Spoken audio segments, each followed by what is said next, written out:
Well, welcome back everyone.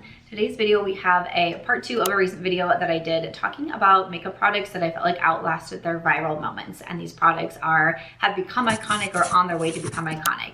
Today we're looking into the future a little bit here, and I'm going to be talking about products, but also more specifically brands that I think will be iconic brands in the future. Some of these I think kind of already have a little bit of iconic status, but these are the brands that I think in a few years' time we're going to keep talking about them. We're going to keep talking about their releases and maybe a few product specific releases as well.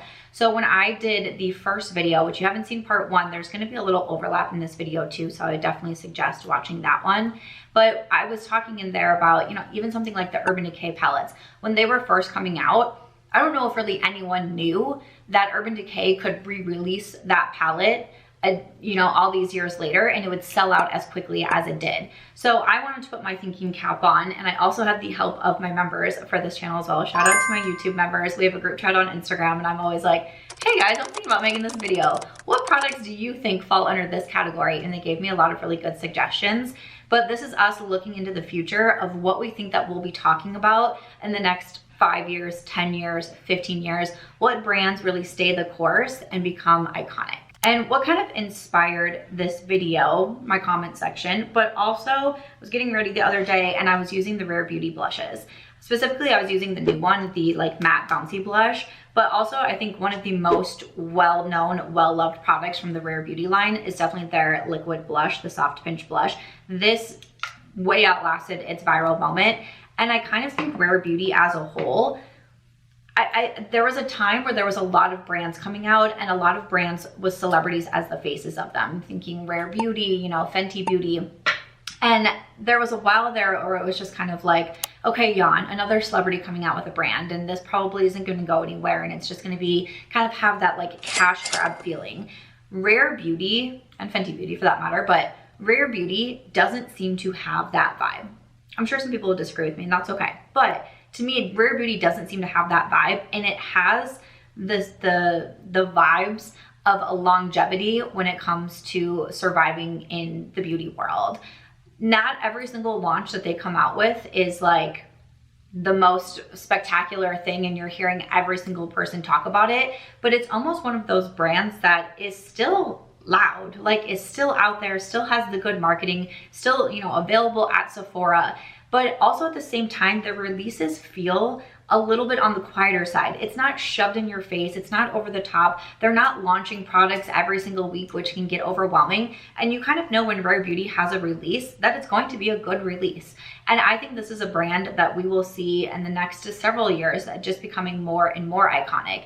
And I think with Selena Gomez, being behind the brand and being one of the faces of the brand, but also the message that she gives, through even something like the shade names. This blush is grateful. This blush is called Encourage. And the work that she does, especially when it comes to mental health, that sort of thing. I really feel like Rare Beauty is going to still be one of those iconic brands that we're talking about well into the future. This next one, I don't know if I want to consider this to be a little bit of a hot take, but maybe. So very curious as always to get your feedback in the comments. What brands, what products do you think are maybe popular right now, but will definitely, continue their popularity and be iconic in the future? But these were brands that I had written down myself, and then I saw in my members chat that a couple people had posted about them as well. And brands like Merit and Kosas especially. These two really jumped out at me because I'm not going to say that these brands are my favorites. There's not a lot that me personally, I love from these brands and I recommend all of the time, but they are brands that I think are very popular with a little bit of a younger generation. So I'm 38 years old. I'm considered a millennial. And I think brands like these have really nailed it on the head with the products that they are putting out, with the makeup trends that the younger generation, the Gen Zers, are, really loving and into right now. And the reason why I think that these brands will be iconic in the future is because they grabbed a demographic at a younger age, and I think that demographic will grow with the brands. So that's kind of my thought there. And I was trying to think about some brands that I feel kind of that way with, like a my generation type, which might be like the Urban Decay, the Anastasia Beverly Hills, and how popular those palettes were. Even something like MAC, you know, I was talking about like the MAC Fix Plus in my part 1, but I see brands like this that were able to get that, you know, younger demographic, and I can see them over the years like keep going back to the Kosas Revealer Concealer, or keep going back to the Merit Cream, you know, blush and bronzers and those products. So not only do they have their favorites that they're going to continue to buy, but they'll be curious about their new releases. So when I was thinking about the brand, you know, Kosas and Merit specifically, and there's other brands that fall under that umbrella too, but those were the 2 that I wanted to spotlight for this video. But that's why I can see them being iconic in the future. And so I'm very curious, because I don't know if I feel like it's just a little bit of a hot take maybe. So curious what your thoughts are on that, and then what other brands you think fall under that umbrella. So I mentioned this video, like I said, to my members chat, and I was also talking about it to one of my girlfriends the other night. Her name was Ashley, and she really does not have social media besides appearing in my videos from time to time. And she doesn't know too much about makeup. She's not in the beauty game or anything like that. But I was like, oh, you know, I'm planning to do this video and I want to talk about products that I think will be iconic in the future. And she looked at me and she said, oh, like Milk Makeup? And I was like, you know Milk Makeup? Like, you own things from Milk Makeup? I mean, she does because I gave them to her, but still, that was one of the first brands that she mentioned was Milk Makeup. And I was like, that's like so fascinating to me. Like, tell me more. Why do you think that? And when I was thinking about Milk Makeup, again, they strike me as a brand that they do come out with viral worthy products. And I'm thinking like the, I have them right here, the cooling water jelly tints, and these are for cheeks and for lips. These definitely had their very viral moment. People were slicing into them, people were biting them. Should I bite into this? I don't know. Let's try this. Oh my god, my teeth are stained. I mean, it was like a whole thing. So they have products like that that are very like kind of eye-catching and have those viral moments. But then they also, to me, was one of those first brands that kind of like had this different cool girl, minimalist, yet still somehow kind of like edgy type of way to them. And to me, that's what makes me think maybe this brand will continue to be iconic in the future, because when they were first coming out with products just in like different packaging with their bronzer sticks and their blush sticks, it was like, oh, that's kind of different. You know, in part 1, I mentioned Drunk Elephant Skincare, and I talked about their packaging. You know, packaging is a part of marketing. I went to business college, so that's definitely something that we learned about, is what packaging will draw more people in. I mean, we even had, I can remember from college, because I was, you know, just there the other day, but talking about how to market on different genders and what calls to a female more than what calls to a man. Like, I remember going through a whole course like that, and what will draw the eye of different consumers. And so packaging is 100% a part of a brand's marketing strategy as well. So when brands like Drunk Elephant, like Milk Makeup, are coming onto the scene and they're coming out with it's a different shape, it's a different color, it's a different applicator, it gets people talking and it gets people's attention. And I think Milk Makeup was a brand that did that really well in a time where we were starting to see a shift in the beauty community. We were starting to see not just the Maybelline, the L'Oreal, the CoverGirls, and then even we had some of those other pillar brands like MAC and, you know, even like Urban Decay, Benefit Cosmetics. Then we started to see a shift and more brands starting to come out and more brands doing it different. And I think Milk Makeup was one of those original brands that did that. And so that's another reason why I think they will continue to be iconic. They got in. Sometimes when it comes to things like long-term success, it really is a right place at the right time kind of moment. This is a little off topic, but I listen to a sports podcast. I love sports. There's 2 guys at the helm of it, and they are incredibly successful today. And they were talking in their podcast recently they said, we were in a right place at a right time. We started the podcast early. We started it before anyone else. These were our ideas. This was like essentially the marketing that went behind it. They weren't just 2 bros that were like, let's slap together a podcast and see what happens. They were very smart about the whole thing, but they were also in the right place at the right time. And I thought it was very cool that they could say, that is what really propelled our success. And obviously you have to keep building on that, and you have to keep working, and you have to change, and you have to pivot. But there are some of these brands that I'm speaking of that I do think were right place, right time. And I kind of think Milk Makeup was one of them, because when we were getting to a point in the beauty community where we wanted to see something a little bit different, we were, you know, starting to become thirsty for that, you know, thirsty for the indie brands that were up and coming, thirsty for the different style of makeup, and just having more options out there. Then we're getting Milk Makeup, and it's like, oh, that's kind of interesting. So it's a reason why it makes me think that Milk Makeup will fall under the iconic category. And really just because my like non-beauty loving friend mentioned it, I was like, wait, I gotta think about this one a little bit more. Again, I'm really focusing on brands in this video, not so much products, but I did have to point out one product that I do think will continue to be an iconic one, and it's the Makeup Forever lip liners. I can see people talking in, you know, 10 years time about the Makeup Forever lip liners the same way people still talk about the MAC lip liners. I really can, because the Makeup Forever lip liners are one that I do feel like is talked about a lot online. It has a lot of online popularity. I see people using Makeup Forever lip liners all of the time, but I think that it's really also spread outside of just internet fame or internet virality or, you know, beauty community, the online beauty community brands and that sort of thing. I see more and more people using these lip liners, recommending them. And I think that they're just one of those solid lip liners. I mean, they kind of remind me of the MAC lip liners, to be honest with you, but I can see them still continuing to have a success and still sell and still be used. You know, I don't get my makeup done very often by like a professional makeup artist, but I did a couple of months ago, and the lip liners that she used was the Makeup Forever, and she was raving about them as well. And I was like, wow.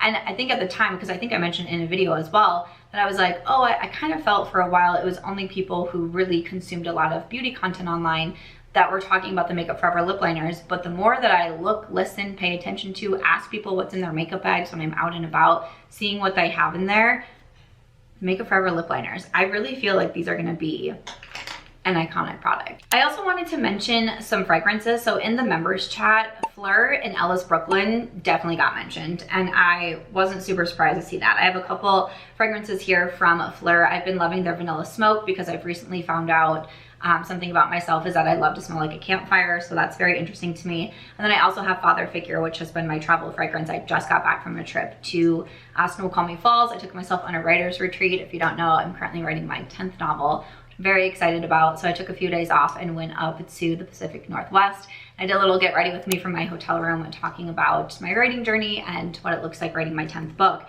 But I brought the Phlur Father Figure. The fragrance industry, and it was interesting because even the comment in my group chat said, I know fragrance is more like trending right now, but these are the brands that I think will be iconic in the future, because of course we have so many already kind of pillar fragrance brands that have been out there forever and ever, right? But I really think, once again, right place, right time situation. As fragrance started to get more and more popular in the online space, there was a lot of brands that I felt were quick to capitalize on that as well, and content creators that were quick to capitalize on like, oh, this is the trending thing right now, let's go for it. And I think Phlur, with their variety of scents, their variety of packaging, I think they do a great job. Ellis Brooklyn has, you know, the very like bright packaging. Like I have the new guava fragrance that I think is so great, like Miami Nectar, you know, the blues, the greens, again, going back to packaging, what it looks like, the marketing of it. I think they do a great job of that. And I also wanted to mention Kayali. I think Kayali is going to be continue to be a very well-known fragrance brand for years to come. That brand, I think, does a very good job storytelling. I think that they do a great job with their marketing, with their social media. I know Kayali can be considered more of, you know, like the online brand as well, and there's definitely a lot of influencers that talk about the brand, but I think that it will continue to have popularity because I think they're very smart at the way that they go about things. So those are some of the fragrance companies that I wanted to mention. Very curious if you have any more that you want to add. And then kind of piggybacking off of Kayali, Huda Beauty I thought of, and this was mentioned in my members chat as well, the Easy Bake Powder. So I have the Ouai powder, and then I have the one in like pound cake as well. These are ones that I have in my personal collection. But the Huda Beauty brand it was interesting to me because, again, I'm having this conversation with my friend Ashley. She brings up Milk Makeup, and I was like, oh, you know, she also brought up Rare Beauty. And I was like, oh, I think Huda Beauty. And she was like, do you think so? Do they have popular products? And I was like, let me tell you the story. And I went into this whole, because Huda Beauty is a brand that has very much fascinated me from the beginning when they came out, when they launched lashes. All I wore for a period of time was the Huda Beauty Samantha lashes. Did I buy them because my name is Samantha? Absolutely. But like, those are what I wore. And so Huda Katan started as a social media influencer, and now she has built an incredibly successful makeup line. And with Huda Beauty, we've continued to see it grow, and I think that she does a great job of, you know, she is the face behind the brand, but she comes on, like, she is in the videos, she is applying the product, she is talking. I think what's very interesting about Huda Beauty is she comes on and she talks about the process. What is this? What is this? I feel like you know what it is. It's, say it with me, easy baking about it. It means we got a setting spray. You guys have been asking for this for so long. This is the #1 requested product. How was it making that setting spray? How was it making an Ouai powder? Why did they decide to do these shades of lipsticks? Like, she really takes you behind the scenes and makes you feel a part of the brand. One thing that we've definitely been seeing in the social media space as well is like brands almost like humanizing themselves. And I do think that brands that were started by content creators are a step ahead of this one. But we also, like, now we see brands all of the time, like in people's comment sections saying like some very interesting things. I think my friend Kelly Gooch did a video on this recently, like, brands want to be your BFFs. But if you look at like the comment section, especially on places like TikTok, like, you have brands, you have Ulta Beauty being like, oh, I'd get a coffee with you, like, on your videos, and you're like, wait, what? Ulta Beauty, like, what? Like, it's very interesting right now. But I do also think that it's smart marketing. Going back to thinking that influencer-led brands are kind of a step ahead there. And I think that way about Huda Beauty. Her setting powders are extremely popular. This is a product that I think will be iconic. Like, I touched on the Laura Mercier translucent powder in my part 1. I can see this continuing to be super popular and being iconic in the years to come, just like that one from Laura Mercier. I think that brand, even though it's gone through a few things, and there was like a while there with like Huda like stepping down, coming back, like, but at the forefront of it all, I think she's been very vocal about like what is going on with the brand and her roles in the brand and how things work. And I think people find that very interesting, and it gives them this connection to the brand. And that's what we look for, right? Like, when it comes to marketing, when it comes to getting people to actually buy your products, it's usually because they need some sort of connection to them. So I think that she is very smart the way that she goes about her branding. Okay, the makeup eraser. I already think that this is a pretty iconic product and people know a lot about it, and it's one of those that, again, maybe isn't the splashiest product in all of the land, but like, it's quietly does so well. And makeup eraser, I remember like first hearing about these and being like, I wonder how that's gonna do, because like, are people like, what can they do with the brand, right? What can they do with the brand makeup eraser? I wondered if like, were they boxing themselves in too much? But it's been interesting to see makeup eraser come out with, you know, different collections. Like, they had like the nude collection with like the brown. This is like, this got a bear on it. I don't know what collection this is from. I stole it from my friend Makeup Molly, so I really don't know what collection that was from. But they come out with different like themes, collabs, collections, things to keep it fun and unique. But it's also one of those products that people use on a regular basis. This is always in my travel makeup bag with me, always in my travel makeup bag. And when I decide it's time to move on from this one, I'm going to replace it. I'm going to get another makeup eraser. When I am on my trips, I see so many people with their skincare bag with makeup erasers in them. And I'm like, huh, there really was something behind that brand, huh? Because a few years ago, I don't think I would have been saying the same thing. Like, I'm talking like 17, 18 maybe. I don't think I would have been saying the same thing, because I was like, what's that brand really gonna do? They're still here, they're still being used, they're still being, you know, purchased, they're still being talked about. And I think that they will continue to have that status going forward. I also wanted to touch on the brand Ouai.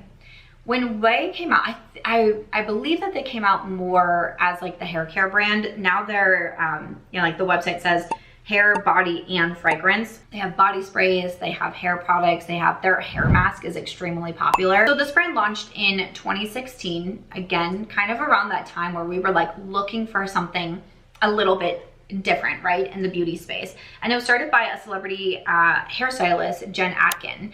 And Jen, I think, really utilized her, you know, she did hair for like the Kardashians. She also went on to really befriend some very popular YouTubers in the beauty space who started to mention the Ouai products frequently, Desi Perkins, Katie, or Luster Lux. And this I thought was very interesting too, because she was coming on to give her experience and expertise as a hairstylist and then saying, now I've gone on to create these products.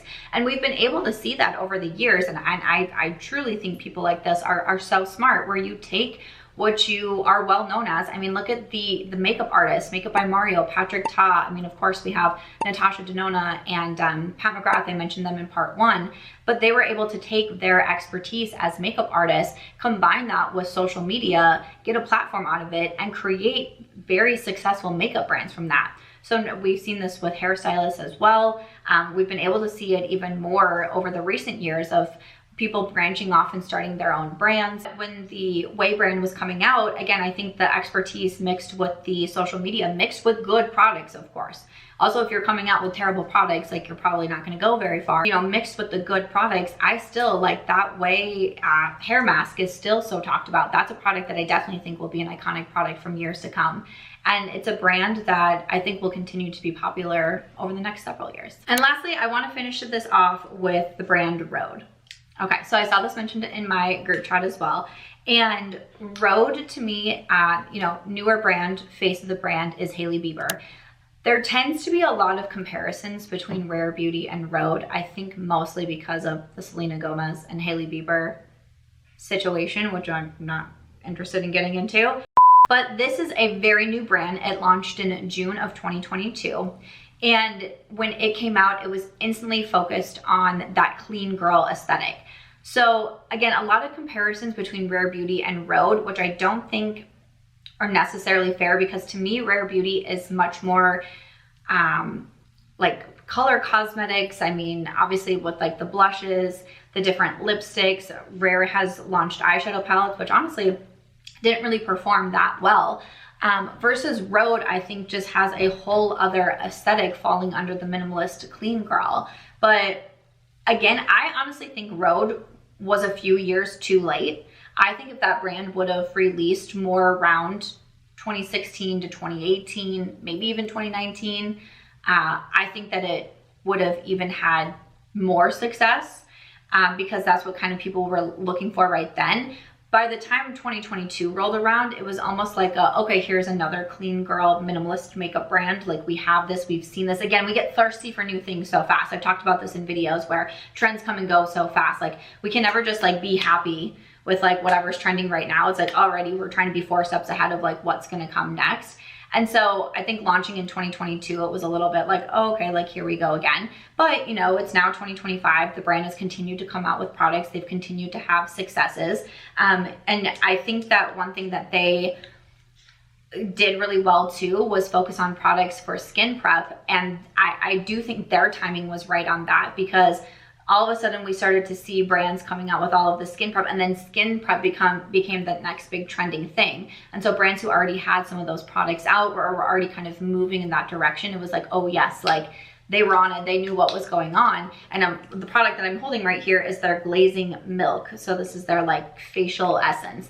I'm not gonna lie to you, I'm not a big skin prepper myself. I wish I was. I wish I was better at dumping this on my face and making it look really cool for an Instagram video, but that's unfortunately just not who I am, even though I give it my best shot from time to time. But this is an extremely popular product. Even some of the lip products, like I have it right here, I just don't really love it. This is the Peptide Lip Shape. For me, it's just too no makeup. Like again, I am very minimalist when it comes to my makeup, but I'm not like I wouldn't say I'm like a no makeup. I don't know if that makes sense. I don't know how I would describe my vibe besides being like more minimal. But it's like I still want it to look like I'm wearing makeup. Like I still do my brows. I have a bunch of bronzer on. I always have lip liner on. But I do think that Rhode will continue to be a very successful brand. I don't know if I feel like they're gonna have a ton of like iconic products. but I think that they will continue to be a successful brand, and they've successfully hit their demographic and their market. There was a minute there where I couldn't go on TikTok and scroll without seeing someone applying this like lip shaper. Everyone was wearing it for some time. It's why I bought it. I mean, it's why I bought it. I kept seeing people talk about it. I succumbed to it too, don't get me wrong. Like, I see things trending and going viral and so many people using them and hyping them up. I'm like, I should buy that too. And unfortunately, I don't like it. But I'm very curious your thoughts on Rhode. If you think that it falls into brands that you think will be iconic in the future, any specific products that you think, you know, specifically will be super popular. I'm curious to know about that one. But that is where I am going to end it for products and brands specifically that I think are going to be iconic well into the future. Definitely drop your feedback in the comments down below. I will link part 1 if you haven't seen that one yet, so I'll help you watch it, and I'll see you in the next one.